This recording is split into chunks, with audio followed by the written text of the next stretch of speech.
Hey guys, can you hear me? Can you see me? That's the real question. I didn't want to wear the high heels because I didn't want to look loppy and like, we're good. My name is Malika Musa. I am currently a student at MCTC, as you guys heard, and I'm serving as an AmeriCorps Promise Fellow at Youth Thrive. And so yeah, that's just a gist. But first, I want to we're gonna kind of talk about my experience. First of all, I also want to say that you guys' programs are very beautiful, and I kind of wish that I would have went through those instead. Although you know, life gives you things and you take them. So as a young person, I guess to sum it up, I've been with truant all of high school, or many of my high school years. That was what I was doing, or that's what I did. And again, I just want to review. You guys know just give me a nod. Maslow's hierarchy of needs. That was kind of something that a lot of folks kind of forget. I think, and one of the main things are safety, safety, love and belonging, esteem, self-actualization. And I think those things are kind of missed within these processes. And I say that because some of the reasons that young people, I serve at a nonprofit where I directly serve young people still, and many of their reasons are because I don't get those things, and so I can't be there. And some things as simple as I can't actually physically get there. In Minneapolis, for some of you guys who don't know, Minneapolis public schools have switched over to public transportation rather than school buses, and so the schools don't provide transportation for the young people. And so young people have to commute. And in Minnesota, if you guys also don't know, sometimes you get, negative 23 wind chill. And so, understanding these young people's circumstances, school is not the first priority to them. They cannot be there because they cannot get there, and then that continues. But that is just a context as to why many of the young people within the city would be truant. But myself, so I guess to start off, I was in I guess ninth grade. I'm sorry, not too long ago. But ninth grade, and I have been truant for a very, very long time. And the first time I appeared in court, and kind of as Judge, Mayor Byer, I was thinking food maybe, has said, you come before a judge, and a judge kind of reads you, your case, and you say all the stuff, and they kind of present you sometimes with options and sometimes not. And so I had the opportunity with creating a plan first. So the first time I appeared before a judge, the judge had asked me to create a plan that involved my school resource officer, a parent, and the school.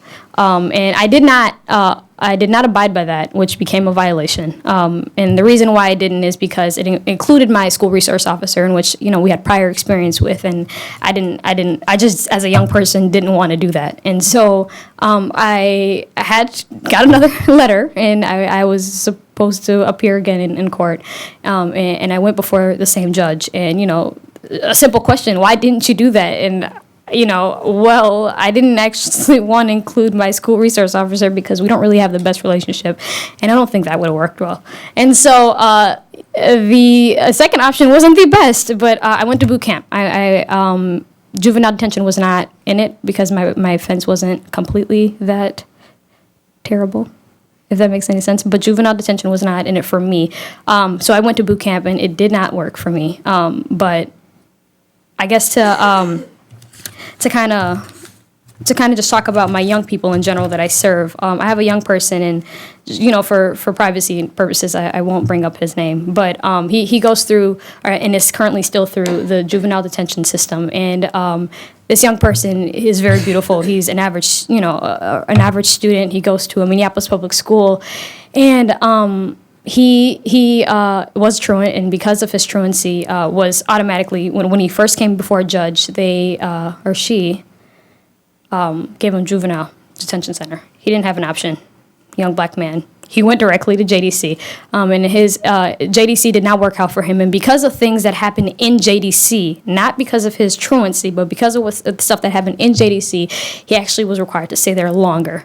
And so that comes back to that word you said, trajectory, that thing. And so because and he still he's on probation now, and he still has to go through the processes. So every day when he goes to school, he doesn't go to school thinking, I want to be here. He goes to school because if anything happens within, the 30 minutes I have to be at school and I'm not at school, I will be back in juvenile detention center. And so that already creates a different climax.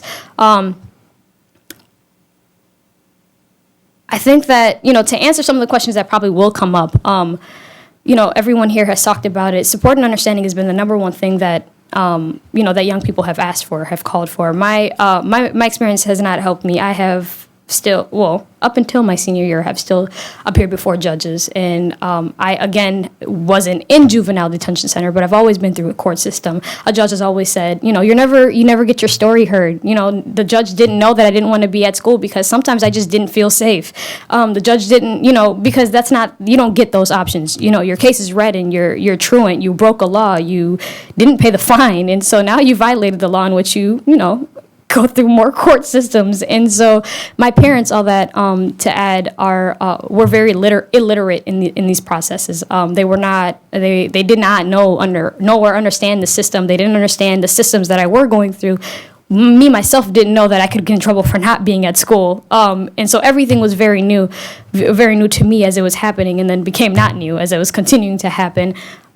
But the root causes weren't being addressed, and I think that was the reason to why I was truant and continuing to be truant. And so I guess to just say, I think it's important for everyone in this room to understand that taking aside, understanding that young people need support is the number one thing.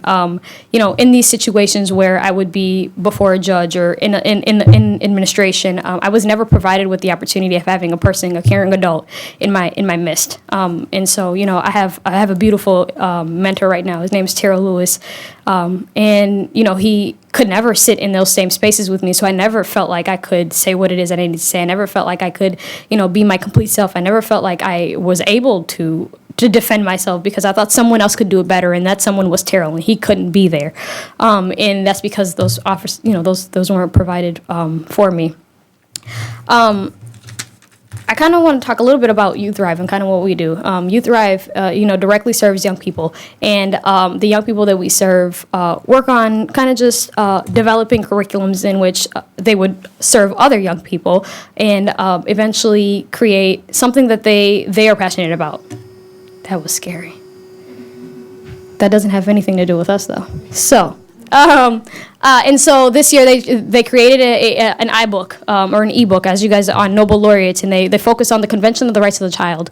And so understanding that people have the right to education, but then also the right to safety, the right to the right to whatever, fill in the blank. And so I think it's important that my young people feel safe. But before I came, my young people said, if it's anything we want, folks to know, it's that, we honestly want to be at school. We just need the support. We need to not be seen before a judge, but we need to be seen before a counselor, maybe a social worker. Can we please have this person? Can we please have, but it would please not be a judge. Please don't be in a police officer.